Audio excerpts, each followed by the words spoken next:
the First Amendment was adopted at a time when newspapers had no regard for facts. They were, in fact, made things up. John Adams was accused of all sorts of horrible crimes, for example, that he never committed in misconduct. And yet they passed the First Amendment. They adopted the idea that having a robust public discussion would advance this, at the time, radical idea that we could govern ourselves. You know, you live over the, if you're a journalist, you sign all your work. There's a saying in my business, lawyers see their mistakes off to jail, doctors bury theirs, only reporters sign theirs on the front page for everyone to read.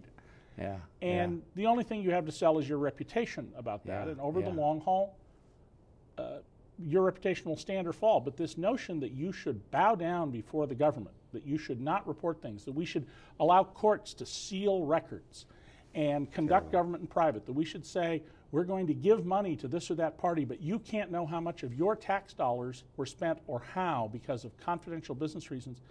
That should be deeply offensive, I would think, to people who understand the theory of why we created America. Well, you know, and you can extend that, and on other shows I have and we will in the future, to executive privilege and the state secret privilege. People in power don't, and in fact it's true in corporations, it's true in universities, in police, it's true everywhere. People don't want you to know what they're doing because it won't, you know the old saying, David, if you don't want to see it on the, if you think you wouldn't want to see it on the front page of the New York Times, don't do it. Don't do it. Well, they do it, but they still don't want to see it on the front page of the New York Times. And this attack, attacking journalists, this goes back, well, it goes back, of course, as you say, to the 1790s. Jefferson actually paid some guy. I forgot, it wasn't Furneaux, it was the other guy. He actually paid some guy to go out and attack the administration of which he was a part. He did it secretly. And we had the Alien and Sedition Acts at one time. Well, we used to have commercial criminal libel laws. We've gotten rid of those.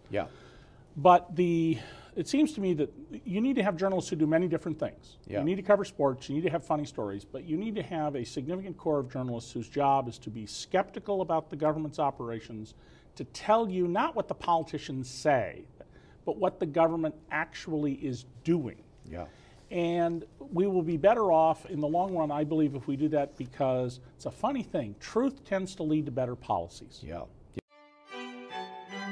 This excerpt is brought to you by the Massachusetts School of Law, the leader of reform in legal education and a leader in multimedia education for the public. To view the full interview and for a full listing of MSL's programs, log on to mslaw.edu.